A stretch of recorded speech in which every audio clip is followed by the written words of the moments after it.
Nikola Tesla, mgunduzi wa umeme huu ambao tunautumia duniani mpaka sasa hivi. Mtu wa kwanza kugundua duniani. Alifariki akiwa maskini. Ngoja nikupe story yake kwa lugha rahisi zaidi ili uweze kuelewa na kumfahamu zaidi. Nikola Tesla alizaliwa tarehe 10 mwezi wa 7 mwaka 1856 Austria. Akitokea kwenye familia ya Kisebia. Hiyo nyumba unayoiona hapo ndiko ambako alizaliwa na kukulia. Alisoma uhandisi wa umeme na sumaku umeme. Ilipofika mwaka 1884, Tesla alihamia Marekani. Kwa kuwa hakuwa na pesa ya kufanya gunduzi zake alizokuwa nazo kichwani, Tesla alikubali kuajiriwa na Thomas Edison. Hata hivyo, baadaye walishindwana na Thomas na akaamua kuanzisha kampuni yake. Japo pia bado hakuwa na hela. Hapa sasa akakutana na upinzani na ushindani mkubwa kutoka kwa tajiri, mfanyabiashara, mhandisi wa umeme wa Marekani, Bwana George Westinghouse. Alikuwa amewekeza kwenye ubunifu wa usambazaji wa umeme wa njia ya DC, and direct current.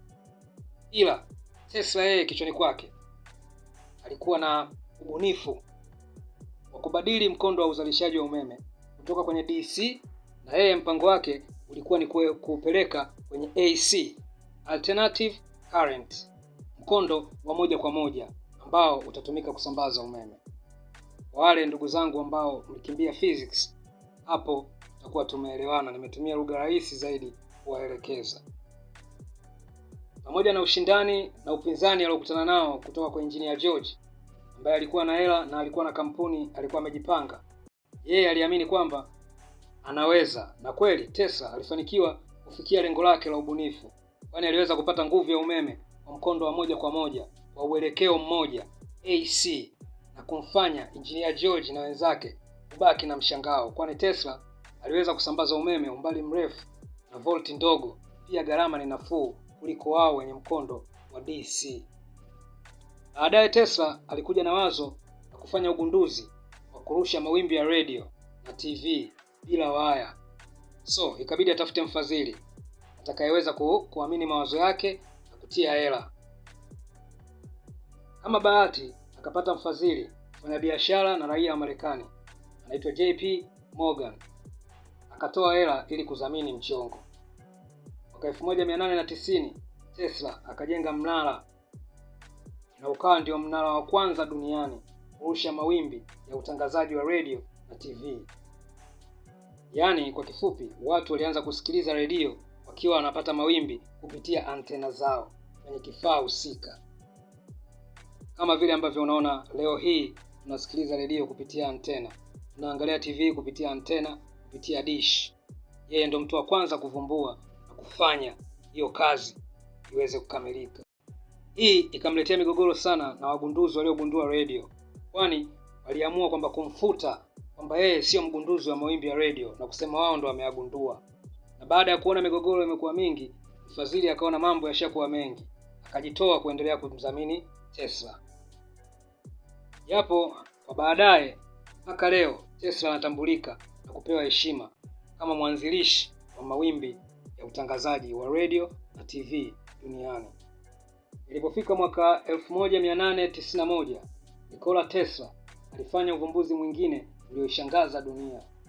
Aligundua coil, akaita Tesla. Ni kifaa ambacho hutoa mikondo mizuri ya nishati ya umeme na kusambaza bila waya kama alivyogundua hapo mwanzo. Wafanyakazi waliokuwa nao walithibitisha kuwa Tesla alikuwa na uwezo huo wa kusambaza umeme kama alivyosambaza mawimbi ya radio na TV. Ana uwezo wa kusambaza umeme na ukafika kwenye nyumba bila kutumia waya, kama vile ambavyo aliweza kusambaza mawimbi ya radio, kitu ambacho mpaka leo bado duniani hakijawezekana kufanyika. Kama kawaida, ubunifu ulileta matatizo, kaleta migogoro kibao, na wengine wakampinga, na wengine wakasema bora wao ndo wauchukue ubunifu waufanyie kazi, yeye Tesla asitambulike kama yeye ndio aliyegundua hicho. Wao ndio walikuwa wanataka wafanyie hivyo kwa sababu yeye hakuwa na hela, wao ndio wenye pesa zaidi.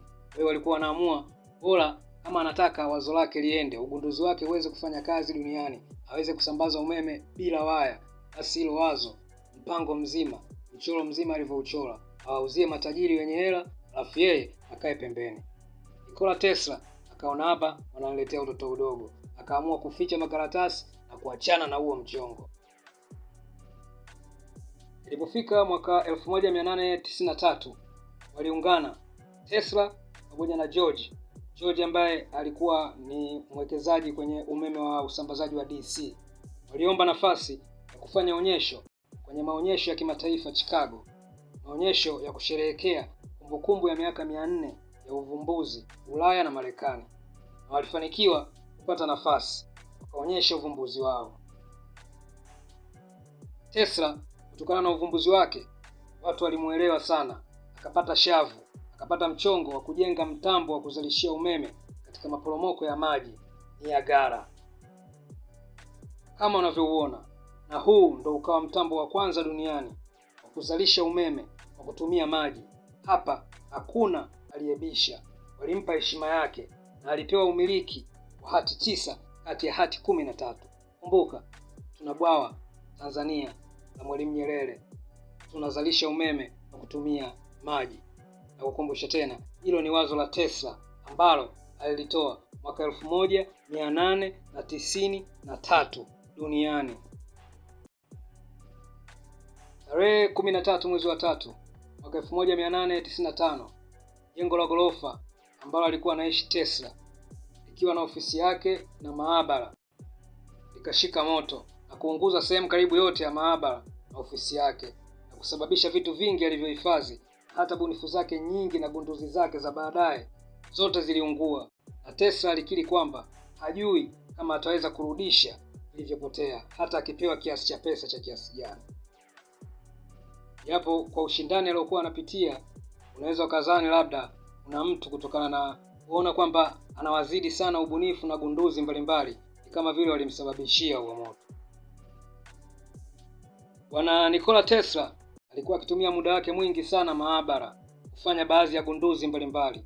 Hivyo alikuwa anapumzika kwa masaa 4 tu. Kuna wakati alikuwa anatumia hadi masaa 2 tu kulala.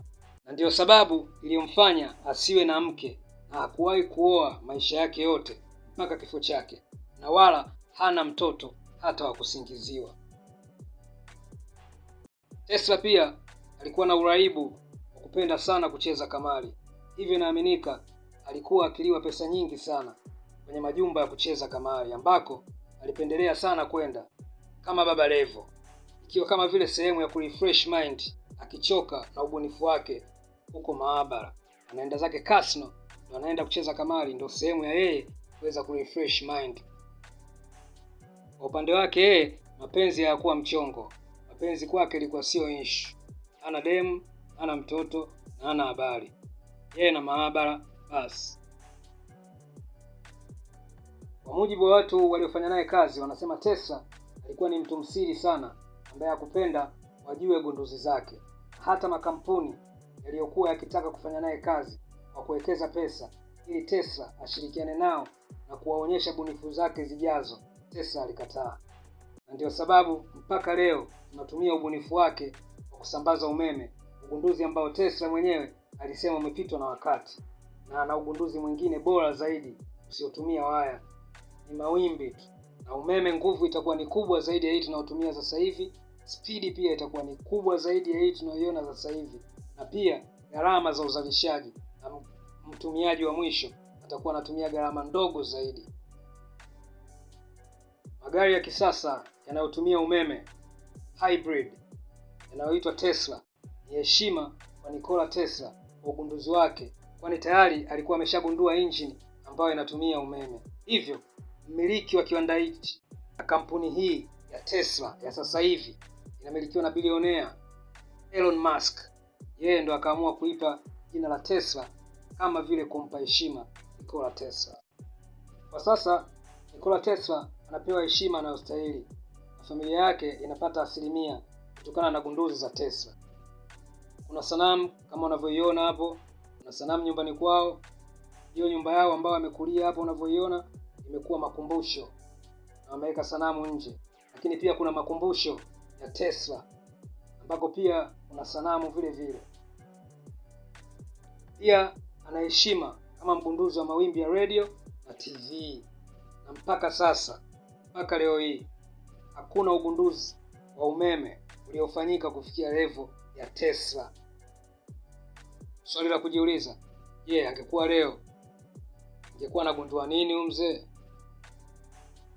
Nikola Tesla alifariki dunia tarehe 7 mwezi wa kwanza mwaka 1943 akiwa amepanga chumba namba 3327 kwenye hoteli ya The New York Marriott Hotel. Alikuta amefariki na mhudumu ambaye alikwenda kumgongea, maana kwa muda hakumuona, kwani Tesla alikuwa hapendi kwenda kugongewa. Akishaingia chumbani hataki kuja kusumbuliwa. Ila mhudumu baada ya kuona umepita muda mrefu sana bila mazoea yake, akaamua ngoja aende kumwangalia kuna tatizo gani. Ndipo alipokuta ameshafariki. Kabla hajafariki, Nikola Tesla aliwahi kusema, miaka yote ambayo nilikuwa nimeitumia watumikia wanadamu haikuniletea chochote ila matusi na dharau. Engineer Tesla, mgunduzi, alifariki kwa ugonjwa wa moyo akiwa na miaka 86, kitandani hotelini, akiwa maskini kabisa, ambaye hana kitu, hana mtoto, hana mke. Ni hayo tu ambayo nimekuandalia kwa siku ya leo. Ino Makuri ndio jina langu. Usisahau kusubscribe, like na kucomment tuweze kushare mawazo. Thank you.